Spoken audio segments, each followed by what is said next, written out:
है हल्ला बोल, आपके साथ मैं हूं अंजना ओम कश्यप। आज हल्ला बोल जरा अलग अंदाज में होगा। आज हौसले का हल्ला बोल होगा, आज लगन का, मेहनत का हल्ला बोल होगा, आज मेहनत के दम पर मुकद्दर संवारने का हल्ला बोल होगा। क्योंकि हम बात करेंगे अफसर तुम ही हो कल के। जी हां, यूपीएससी के ऐसे टॉपर्स जिन्होंने तमाम परिस्थितियों को परास्त किया और एक तरह से जिंदगी में फतह हासिल की है, ऐसे मुकाम को छुआ है जहां से वो आपके लिए, हमारे लिए हर उम्र में प्रेरणा का स्रोत बनते हैं। हमारे साथ ये सभी अफसर तुम ही हो कल के, जिन्हें हम कह रहे हैं, लाइव होंगे। हम बातचीत करेंगे इनसे सीधा और जानेंगे क्यों इन्होंने ये सोचा कि अफसर बनके इस देश के मुकद्दर को वो संवार सकते हैं। लेकिन उससे पहले देखिए इनकी कहानियां, कैसे मंजिल पाने का जुनून इन पर सवार था। ये जुनून जो बदलाव लाता है, यही जुनून जब जिंदगी का मकसद बनता है तो बड़े बड़े चुनौतियों के पहाड़ छोटे हो जाते हैं। मुश्किलों की दीवार देखते ही देखते रास्ता छोड़कर खुद ही किनारे हट जाती हैं। आज सिविल सेवा के ऐसे ही जुनूनी टॉपर्स और सफल उम्मीदवारों से हम मिलेंगे जिनके कंधे पर कल के भारत को बदलने की चुनौती खड़ी है। देश का आम आदमी जिनकी ओर अपनी जिंदगी में बदलाव की बयार बहाने की उम्मीदें लेकर उम्मीद भरी निगाहों से इन्हें देखता है। ये रिपोर्ट, फिर इनसे बातचीत।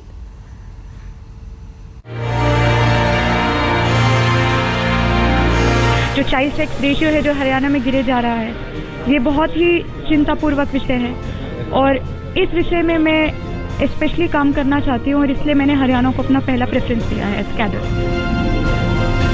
किसी भी स्टेट में अगर काम करने का मौका मिले तो खुशकिस्मती है, बट जम्मू एंड कश्मीर चूंकि होम स्टेट है तो होम स्टेट के साथ एक नेचुरली लगाव रहता है।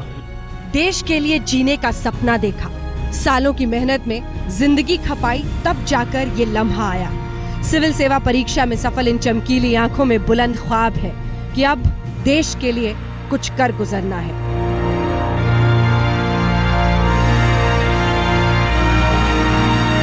पिछले 2 वर्ष से, जब से मोदी सरकार ने सत्ता संभाली है, वुमेन पावर का इमर्जेंस हुआ है और ऐसे ऐसे समाज के वर्ग के बच्चे आ रहे हैं जिनको शायद पहले इतना अधिक प्रतिनिधित्व नहीं था सिविल सर्विसेज में।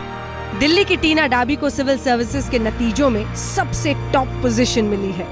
देश में बेटियों के साथ भेदभाव के पन्नों को मिटा डालने में टीना खुद को रोल मॉडल साबित करना चाहती हैं। अगर हम सोशल प्रॉब्लम्स ऑफ हरियाणा की बात करें तो सबसे ज़्यादा जो मेरे को दिल में चीज़ छूती है वो है जेंडर इनइक्वालिटी। जो चाइल्ड सेक्स रेशियो है जो हरियाणा में गिरे जा रहा है, ये बहुत ही चिंतापूर्वक विषय है और इस विषय में मैं स्पेशली काम करना चाहती हूँ और इसलिए मैंने हरियाणा को अपना पहला प्रेफरेंस दिया है एज कैडर। कश्मीर के अनंतनाग से सिविल सेवा में दूसरी रैंक हासिल करने वाले अतहर आमिर खान को प्रेरणा देने वाले दादा अनपढ़ किसान है।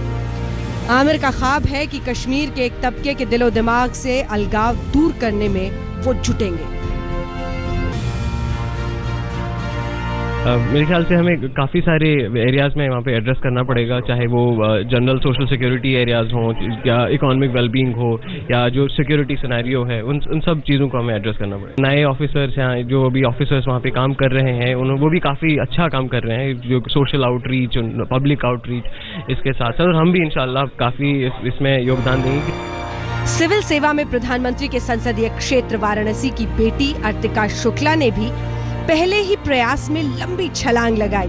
एमबीबीएस डॉक्टर अर्तिका को यकीन है कि वो लड़कियों की जिंदगी को और बेहतर बनाने में अहम योगदान देंगी। आज के ज़माने में लड़कियां किसी भी चीज़ में लड़कों से पीछे नहीं हैं और अगर आपको लगता है आप किसी चीज़ में अच्छा कर सकते हैं, आप उसके लिए मेहनत कर सकती हैं, आपकी फैमिली अगर आपको सपोर्ट करे तो you can reach the highest level of achievement. Jhansi की मौजूदा एसपी सिटी गरिमा सिंह का ख्वाब है कि वो आर्थिक रूप से कमजोर तबके के लिए कुछ करे। इस बार उन्हें आईएएस रैंकिंग में सफलता मिल गई है। मेरा ये एक आइडिया था मेरे दिमाग में कि आईएएस का स्कोप, आईएएस का एम्बिट बहुत बड़ा होता है। उसमें आप बहुत सारे काम कर सकते हैं, बहुत सारे सेक्टर्स में काम कर सकते हैं, बहुत सारी फील्ड्स आपके सामने ओपन रहती हैं। तो इसलिए for my own personal development, for my own job satisfaction and also कि मैं लोगों को सर्व कर पाऊँ। देश की सबसे आला सिविल सेवा में लड़कियों की हिस्सेदारी ने इस बार भी नया इतिहास रचा है। टॉप 20 सफल उम्मीदवारों में 5 लड़कियों को सफलता मिली है तो टॉप 100 में 22 लड़कियां शामिल हैं। देश सेवा के सबसे जिम्मेदार सरकारी ओहदेदारों की इस जमात में हर वर्ग, हर तबके की हिस्सेदारी है। यूपीएससी में 5वें प्रयास में सफलता अर्जित करने वाले आदित्य आनंद बिहार के मधेपुरा के ऐसे गांव के रहने वाले हैं जहां आज भी बिजली सड़क का इंतजाम तक नहीं। हरियाणा के सोनीपत के यशवीर खत्री को 121वीं रैंक मिली है। खालिस गांव के रहने वाले किसान के बेटे यशवीर गांव के लिए पीएम के सपनों को साकार करने की ख्वाहिश रखते हैं। अगर मैं सिविल सर्वेंट हूं तो सिविल सोसाइटी के साथ एंगेजमेंट ये मेरे लिए बहुत अनिवार्य है। मैं अपने दायरे में, अपने चैम्बर में, अपनी फाइलों के बीच देश और दुनिया को चलाना चाहता हूं। सामान्य मानवी जो कि जागरूक नहीं है तो भी उसके हित की बात उस तक पहुंचती है और वो जब हिस्सेदार बन जाता है तो स्थितियां पलट जाती हैं। तो अब देश की सूरत संवारने की जिम्मेदारी इन्हीं हौसलों के आसरे खड़ी है। तो देश को भी इन टॉपर्स के चेहरों में उन चेहरों की खोज है जो आम लोगों के सपनों की खातिर खुद की जिंदगी को खपा देने में भी अव्वल नजर आएगा। दिल्ली से संजय शर्मा के साथ आज तक ब्यूरो। आइए सबसे पहले आपको मिलवा देते हैं क्योंकि आज के मेहमान बेहद खास हैं। वो आपको हमें प्रेरित करेंगे कि इनके हाथों में देश को सौंप कर कैसे हम ये उम्मीद रखें कि इस देश की तकदीर, इसका मुकद्दर और बेहतर होगा। ऐसे ऐसे मुश्किल हालात सोच कर भी लगता है कि क्या कोई वाकई यहां से इस मकाम तक पहुंच सकता है। मुश्किल हालात इसलिए भी क्योंकि तंगी से कई गुजरे, कई लोग भेदभाव से गुजरे, लेकिन इन सब के बीच हौसले को कभी नहीं छोड़ा। सबसे पहले टीना डाबी हमारे साथ जुड़ेंगी जो दरअसल यूपीएससी की टॉपर है इस बार और इन्होंने हरियाणा काडर अपने लिए चुना है। 22 साल इनकी उम्र है। बेहद कम उम्र में इतना ऊंचा ख्वाब देखना, उस तक पहुंचना अपने आप में एक बहुत बड़ी उपलब्धि है। हमारे साथ अतर आमिर और शफीक खान साहब मौजूद हैं। 2nd रैंक है इनका यूपीएससी में। जम्मू कश्मीर के लिए एक ऐसी मिसाल बन सकते हैं जो देश को ये समझाए कि अगर सामने हथियार का एक ऑप्शन आपको कोई देता है, गुमराह करने का एक विकल्प आपको देखता है, तो कैसे उन सब पर आप नजरअंदाज करके अगर आगे बढ़े कि आपको इस देश के लिए कुछ करना है तो पूरा देश आपके लिए जुड़ेगा और आपको बधाई देगा ऐसे वक्त पर। हमारे साथ जयती सिंह जुड़ रही हैं जो दरअसल लखनऊ की रहने वाली हैं लेकिन नागालैंड से जुड़ रही हैं क्योंकि पुलिस सर्विसेज में होने के बावजूद इन्होंने यूपीएससी दिया है और अब IAS बन रही हैं। अंसार अहमद शेख साहब, पूरा देश आपको आज सलाम करेगा जब आपकी कहानी सुनेगा क्योंकि आप 361वें रैंक के साथ यहां पर आए हैं।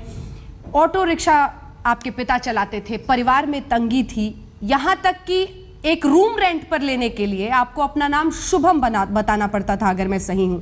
इन सब के बीच अगर आपने इतनी मेहनत की है तो वाकई आपको हर एक इंसान जो इस कार्यक्रम को देख रहा है वो सलाम करेगा। आर्तिका शुक्ला हमारे साथ बनारस से जुड़ रही हैं, उसी बनारस से जो प्रधानमंत्री नरेंद्र मोदी का संसदीय क्षेत्र है।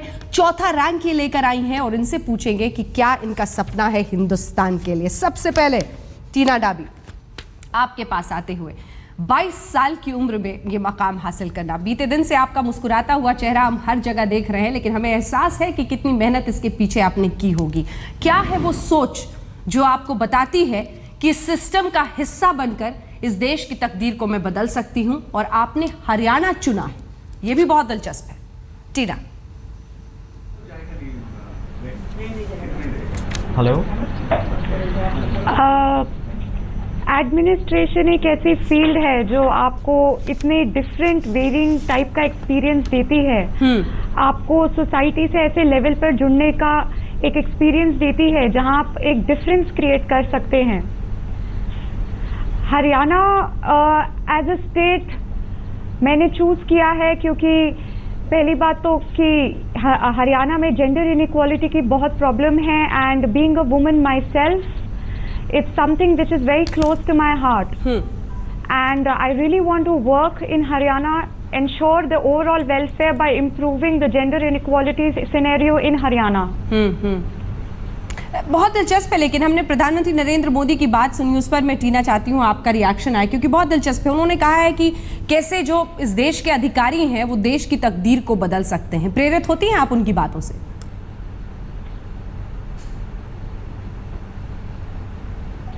जी, his words are very inspiring. As our Prime Minister says that if the youth are so motivated to work for the country, it would really take the country to new heights. Tina, Since the youth टीना, आप comprise इस nearly वक्त आज तक पर हैं, 65% अगर of the मुमकिन हो पाए तो population. हमारे दर्शक The हिंदी more बेहतर incoming- समझेंगे। तो टीना, आपसे रिक्वेस्ट है, अगर आप हिंदी में बात करें तो ज्यादा दिलचस्प होगा, क्योंकि आज गांव में गली नुक्कड़ में बैठा कोई बच्चा भी आपको देख रहा होगा जी, तो उसे जी। हौसला मिलेगा, उसे लगेगा कि हाँ, मैं भी अपना तकदीर संवार सकता हूँ मेहनत के बलबूते जी, पर। जी। तो अगर आप अपनी बात पूरी करें हिंदी में, और ये भी बताएं कि आपकी तो उम्र ऐसी जी, है जी, जब बिल्कुल, जब लोग बिल्कुल। कॉलेज करें, क्या करें, नहीं करें, सोचते हैं। कॉलेज के बाहर फैशन में ज्यादा लोगों की दिलचस्पी रहती है, लेकिन आपने ये कर दिया।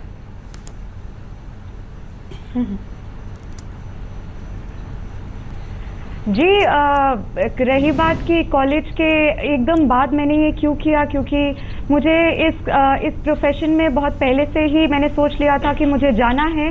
तो मेरी जो अप्रोच थी बहुत ही फोकस थी। मैं बहुत फोकस थी कि मुझे यही करना है। इस वजह से जैसे ही मैंने कॉलेज की पढ़ाई खत्म करी, मैंने ये एग्जाम देने का निर्णय ले लिया। पहला अटेम्प्ट, सभी लड़कों को मार, अपने आप में एक बहुत बड़ी खुशी की बात होगी। चलिए, अब मैं चाहती हूँ कि आपके पास बहुत खुशी हुई जब देखा कि मेरी रैंक। जी बोलो। बहुत खुशी हुई जब देखा कि रैंक नंबर 1 है। इतना सोचा नहीं था। एग्जाम अच्छी गई थी तो इतना सोचा था कि हाँ, शायद लिस्ट में नाम आ जाएगा, बट रैंक 1 आए, ये बिल्कुल सपनों वाली बात हो गई। सपना तो आपका भी पूरा हुआ है अथर जी, और इसीलिए अब मैं आपके पास आना चाहती हूँ, क्योंकि जम्मू कश्मीर एक ऐसा राज्य है जो वाकई में अगर हम देखें तो देश के अन्य राज्यों से बिल्कुल अलग उसकी तस्वीर और तकदीर भी आप कह सकते हैं काफ़ी हद तक है। लेकिन एक युवा अपनी तकदीर कैसे अपने हाथों से लिख सकता है, ये मिसाल बनकर आपने दिखाया है। क्या कहेंगे आप उन तमाम युवाओं से जो गुमराह होते हैं उसी जम्मू कश्मीर में, जो बहाना बनाते हैं, जो सोचते हैं कि हथियार का रास्ता ही एकमात्र रास्ता है इस देश को बदलने का, उन्हें क्या कहेंगे आप? उन सब के लिए मेरी यही मैसेज है कि आप अपनी फुल रैशनैलिटी यूज़ करके देखिए कि हमारे आसपास हमारे पास कितनी सारी अपॉर्चुनिटीज़ हैं। हमें बस अपने शेल से बाहर आने की ज़रूरत है, उन अपॉर्चुनिटीज़ को कैच करने की ज़रूरत है। इतनी सारी जितने भी सारे हमारे पास फील्ड्स हैं, चाहे वो रेगुलर मेडिसिन हो, इंजीनियरिंग हो, एंटरप्रेन्योरशिप हो, मैनेजमेंट के फील्ड्स हो या सिविल सर्विस हो, हर किसी फील्ड में बहुत कुछ किया जा सकता है, बहुत सारी अपॉर्चुनिटीज़ हैं। हमें बस अपने आप में वो आत्मविश्वास जगाने की ज़रूरत है और उन अपॉर्चुनिटीज़ को कैच करने की ज़रूरत है। वाकई, और आपने ये करके दिखाया है, इसलिए कोई आप पर सवाल कम से कम नहीं खड़ा करेगा, क्योंकि जब नेता इस तरह की बात बोलते हैं तो लोग उस पर यकीन नहीं करते हैं। लेकिन आपने जो किया है उसके ज़रिए लोग ज़रूर आपकी बात पर विश्वास करेंगे। मैं अब आपके पास एक बार आना चाहती हूँ आरतिका शुक्ला जी। बहुत दिलचस्प ये बात है कि आप प्रधानमंत्री नरेंद्र मोदी के ही निर्वाचन क्षेत्र से हैं।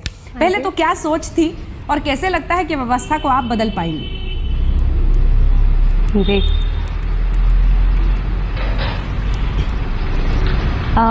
मैं डॉक्टर बन रही थी और मैंने बीच में ही ये डिसाइड किया कि मुझे अब सिविल सर्विसेज देना है।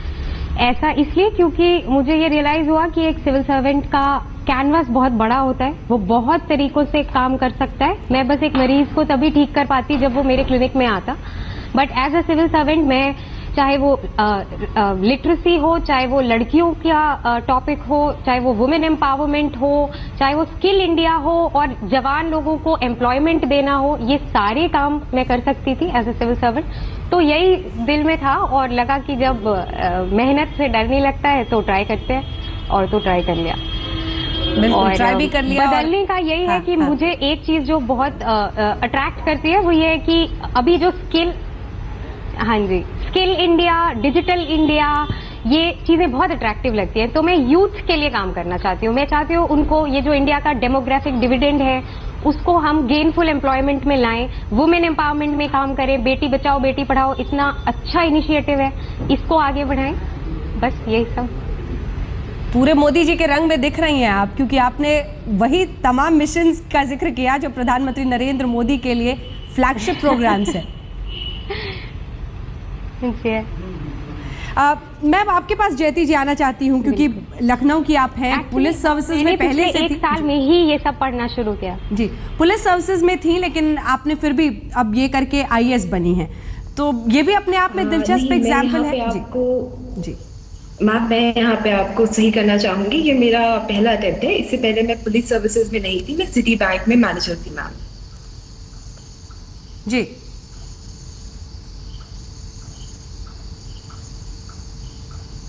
किसी वजह से आप तक आवाज नहीं आ रही है, लेकिन एक हमारे साथ ऐसे तमाम बच्चे कह लीजिए या फिर जिन्होंने ये सोचा कि अपने भविष्य को वो संवारे और इसी के साथ इस मुल्क की तकदीर को भी।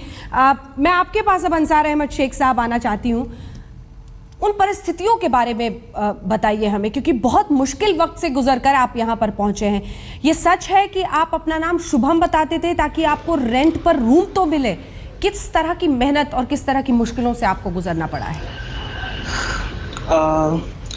जी देखिए, मैं एक बहुत ही पुअर इकोनॉमिक बैकग्राउंड से आता हूँ। We are a BPL family, so we are already marginalised.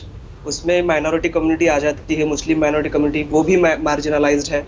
और मैं एक बैकवर्ड मराठवाड़ा रीजन से आता हूँ, तो I am someone who is triply marginalised. और बहुत मेरे लिए ये डिफिकल्ट था, ये जो स्ट्रगल था पूरा कर पाना। तो लेकिन फिर भी ये था कि मेरे सामने ऑप्शंस नहीं थे, मेरे सामने डू और डाई की सिचुएशन थी। अगर मुझे हमारी फैमिली में और ओवरऑल सोसाइटी और देश में परिवर्तन लाना हो तो पढ़ाई करने की, हार्डवर्क लेने की और एक कमिटमेंट रखकर बहुत ज़्यादा पढ़ाई करने की ज़रूरत थी। और वही सोच रखकर मैंने पढ़ाई की। तो मेरे लिए ये जो स्ट्रगल था, ये बहुत बड़ा 3-4 साल का स्ट्रगल था, लेकिन वो आसान होता गया। सो बेसिकली ये है कि जैसा कि आप लोगों को पता चल चुका है कि मेरा बैकग्राउंड क्या है, तो ये जो मेरे ऑड्स थे, ये जो चैलेंजेस थे, तो इन चैलेंजेस को मैंने अपॉर्चुनिटी में कन्वर्ट किया, उससे मैंने इंस्पिरेशन ली और उसकी वजह से मैं बहुत ज़्यादा पढ़ाई कर पाया। तो मुझे लगता है कि सक्सेस का रीज़न जिस बैकग्राउंड से मैं आता हूँ वो है। वाकई बाधा को अगर आप अवसर में बदल दें तो आप इस मकाम को हासिल करते हैं, जैसा कि अंसार बता रहे हैं। मैं आप सबसे एक सवाल पूछना चाहती हूँ, इस देश में कोई एक परेशानी तो है नहीं, अगर कोई एक चीज इस देश के बारे में बदलनी हो तो सबसे पहले आपकी नजर कहां पर जाती है? मैं आपसे शुरुआत करना चाहती हूं जयती से हमारी बातचीत नहीं हो पा रही है, आपसे मैं पूछना चाहती हूं अथर, एक चीज अगर इस देश के बारे में कोई एक चीज हो जो बदलनी हो, फौरन क्या बदलेंगे? जैसा इससे पहले भी एक पार्टिसिपेंट ने बताया कि इस टाइम पे जो हमारे देश में डेमोग्राफिक डिविडेंड है कि सबसे हमारे पास एक मेजर पॉपुलेशन है जो यूथ की है, लेकिन अनफॉर्चुनेटली ये यूथ स्किल्ड नहीं है। और ये इससे भी दुखद बात ये है कि इक्वालिटी एजुकेशन हम अपने बच्चों और यूथ को नहीं दे पा रहे हैं। और सबसे अगर एक चीज़ कोई मैं जो चेंज बदलना चाहता हूँ, मैं ये जो इस यूथ में क्वालिटी एजुकेशन और स्किल इस सेक्टर में अगर कोई कुछ बदलाव हो सकता है उसमें मैं बदलाव लाने की कोशिश करूंगा। अच्छा है अगर इस देश की नीतियां बनाने वाले आप लोगों को सुने, क्योंकि शिक्षा और शिक्षा के बाद नौकरी लोगों को लगे, ये सबसे बड़ी प्राथमिकता। टीना, क्या बदलेंगी?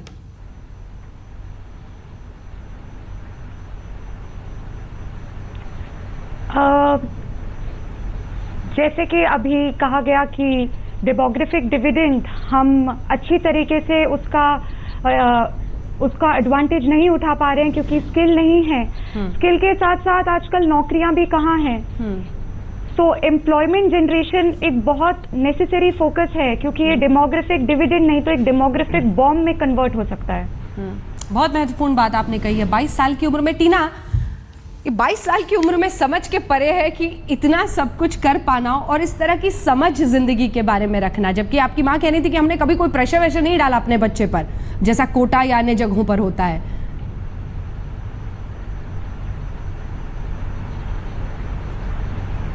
जी, कोई प्रेशर नहीं रहा।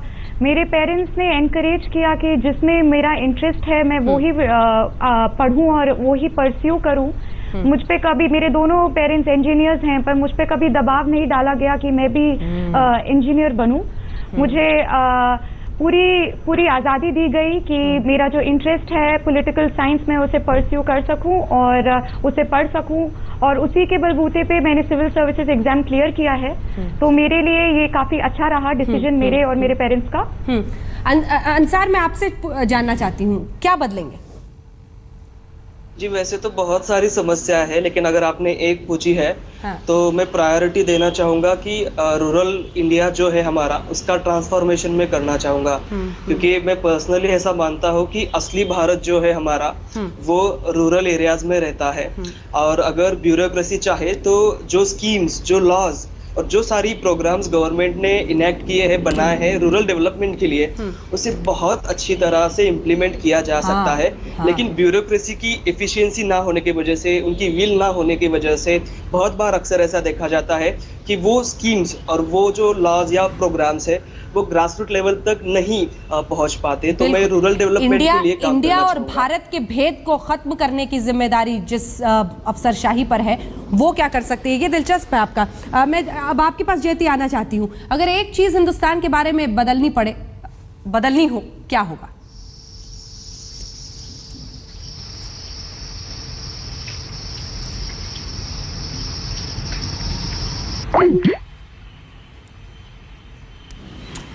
कुछ दिक्कत आ रही है, जयती से बात नहीं हो पा रही है। आर्तिका,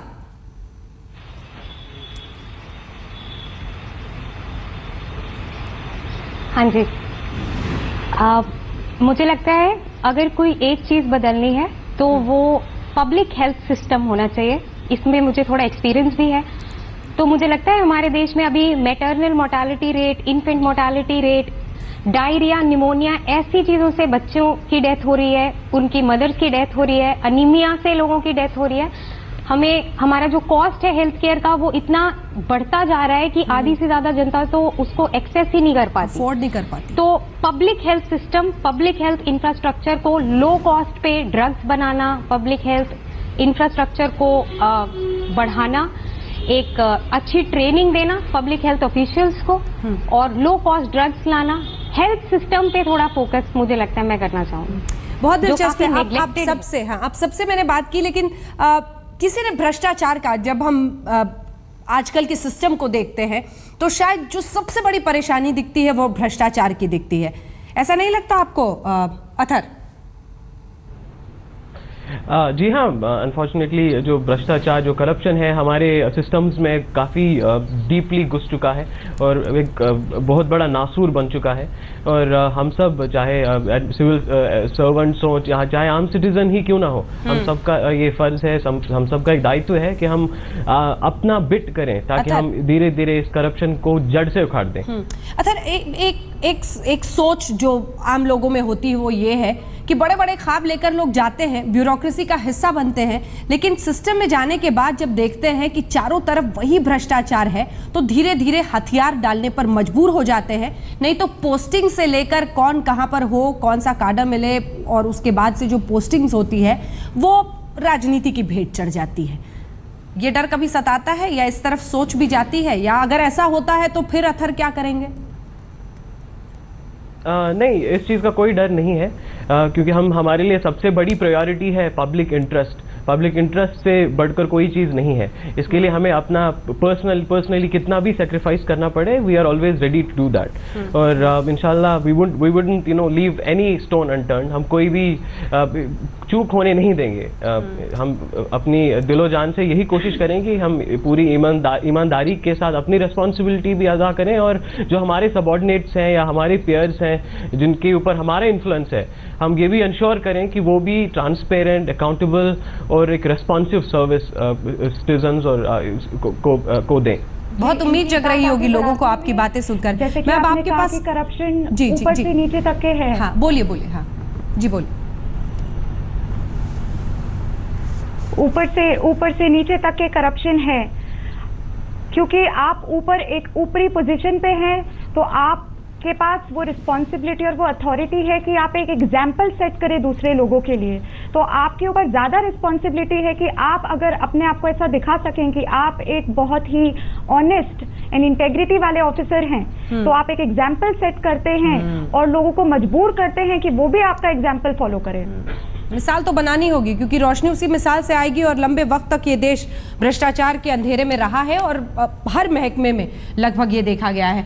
जयती हमारे साथ जुड़ गई हैं। जयती, बार बार संपर्क टूटने की वजह से आपसे बात नहीं हो पा रही है, लेकिन फिर से वही हालात, क्योंकि स्काइप के जरिए हम उनसे जुड़ रहे हैं बार बार, इसीलिए ये दिक्कत आ रही है। टीना और अंसार, आप दोनों से एक सवाल है मेरा, छोटा छोटा इसका जवाब दीजिएगा। टीना, मैं क्यों ना मानूं कि लाल बत्ती वाली गाड़ी, एक बड़ा सा बंगला, अफसरशाही और उसके साथ मिली हुई जो तमाम सुविधाएं हैं, उसने आपको सिर्फ खींचा है।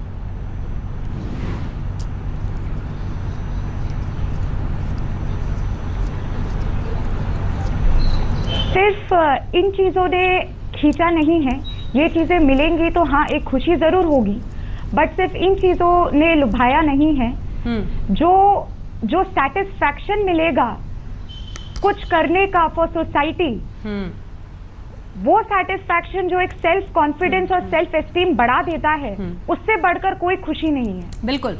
जयती, आप अपने आप में, क्योंकि बहुत दिलचस्प है कि आपने नौकरी करते हुए फिर तैयारी की होगी ना आईएएस के लिए, या छुट्टी लेकर तैयारी की, वहीं नागालैंड में की?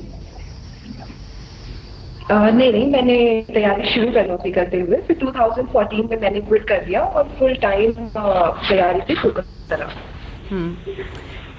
मैंने बाकियों से भी पूछा है, कोई एक चीज जो इस देश के बारे में आप बदलना चाहें?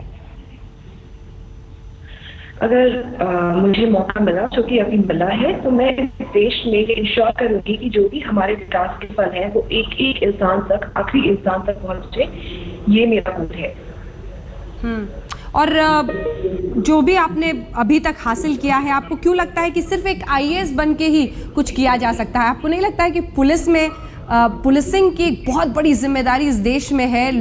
कानून व्यवस्था को लेकर बहुत सारे गंभीर सवाल खड़े होते हैं, तो वहां पर भी आप जैसे लोगों को होना चाहिए। बिल्कुल, और ये मेरा बिल्कुल भी मानना नहीं है कि आईएएस के रूप में ही हम इस देश के लिए कुछ कर सकते हैं। हम एक नागरिक के रूप में इस देश के लिए हर समय कुछ कर सकते हैं। सिर्फ आईएएस हमें एक बहुत बड़ा प्लेटफॉर्म देता है जिसके थ्रू हम काम कर सकते हैं और लोगों तक पहुंच सकते हैं, इसलिए मैंने इस रास्ते को चुना। अंसार हमारे साथ जुड़े हुए हैं, जिनसे अंसार मैं वही सवाल पूछना चाहती हूँ, क्योंकि एक युवा जो इस देश में है और जो मेहनत के जरिए कुछ हासिल करना चाहता है, करियर ऑप्शंस देखता है, तो एक तरफ प्राइवेट सेक्टर है जहां पर आपको शायद बहुत अच्छी नौकरी, बहुत ज़्यादा तनख्वाह वाली नौकरी मिले, और एक दूसरी तरफ एक नौकरी है जहां पर लाल बत्ती वाली गाड़ी, बड़ा सा बंगलो, और छोटे छोटे शहरों में तो वहाँ के जो आप कह सकते हैं आधुनिक राजा के तौर पर ज़िंदगी गुजरती है एक तरह से। बहुत सारे लोगों के आरोप भी आते हैं कि काम यहाँ पर नहीं हो पाता है, या डीएम साहब ये नहीं करते। किसने आपको खींचा? लाल बत्ती गाड़ी और वो अफसरशाही और वो बड़े बड़े बंगलों ने, या फिर वाकई देश प्रेम और देश के नाम कुछ करना है, ये सोच, ये जज्बा कायम रहेगा? जी देखिए, मेरे लिए कभी भी मटेरियल जो प्लेजर था वो कभी भी इम्पोर्टेंस नहीं रखता मेरे लिए। मैं बहुत ही सिंपल आदमी हूँ और सिंपल लाइफस्टाइल में बिलीव करता हूँ। हाँ, ये बात ज़रूर है कि एक अच्छा सा घर मिल जाए तो मेरी फैमिली बाहर रह सकती है, तो right to life with dignity जो कॉन्स्टिट्यूशन में हमें दिया है तो वो मिलना चाहिए। अगर वो सिस्टम किसके माध्यम से मिलता है तो कोई बात नहीं है। लाल बत्ती, बंगला, अच्छा पेमेंट, ये मेरे लिए बाय प्रोडक्ट है, वो अपने आप आता है, मुझे इसके ऊपर ध्यान देने की ज़रूरत नहीं है। मुझे किसी ने अट्रैक्ट किया है तो जो सोशल इनजस्टिस मैंने खुद फेस किया है, उस सोशल इनजस्टिस को जस्टिस में बदलने की जो मेरी इच्छा थी, उसने मुझे अट्रैक्ट किया है सर्विस में आने के लिए, और उसी के ऊपर मैं काम करना चाहता हूँ। बहुत दिलचस्प है। ऐसा कोई भी कॉम्प्लीमेंट जो आपको मिला हो ये सब कुछ जीतने के बाद, या परिवार में किसी ने कुछ ऐसा बोला हो अंसार जिसने आपके दिल को बहुत छू लिया कि जो मेहनत की वो आज वाकई रंग लाई है इस तरह से? जी बिल्कुल, मेरे पिताजी ने मुझसे कहा था कि आज मेरे जीने की पूरी सफलता हो गई, मैं अभी पूरा हो चुका हूँ। मतलब मैंने ज़िंदगी की सारी चीज़ें अब पाली है, क्योंकि मैंने मेरे बेटे को बहुत ही गरीब सिचुएशन में से पालकर भी उसे आज एक अच्छा ऑफिसर बनाने का प्रयास किया है, तो वो बहुत ही ज़्यादा सेटिस्फाइड थे, और वही मेरे लिए सबसे बड़ा गिफ्ट है। आपके पिता की आंखों के ख्वाब आपकी कलम से पूरे होंगे, और अगर वाकई आप जितने लोग हमारे साथ जुड़ पाए हैं इस देश के मुकद्दर को संवारने में अपना योगदान देंगे, तो ये अपने आप में इस देश के लिए वाकई बहुत बड़ी सेवा होगी। बहुत बहुत शुक्रिया आप सभी का हमारे साथ जुड़ने के लिए। और टीना, बहुत दिलचस्प है, सोशल मीडिया पर काफ़ी आपको बधाइयाँ आ रही हैं, लेकिन सबके साथ ये भी आ रहा है कि शायद इस देश के सर्वोच्च ब्यूरोक्रेटिक सीट तक, यानी कैबिनेट सेक्रेटरी के पद तक आप पहुँचेंगी, क्योंकि इतनी कम उम्र में आपने ये किया है। तो ये भी अपने आप में एक बहुत ही दिलचस्प मकाम होगा।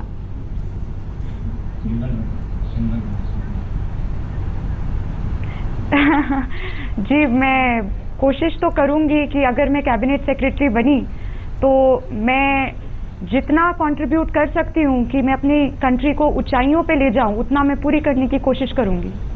बहुत बहुत शुक्रिया आप सभी का हमारे साथ इस चर्चा में शामिल होने के लिए।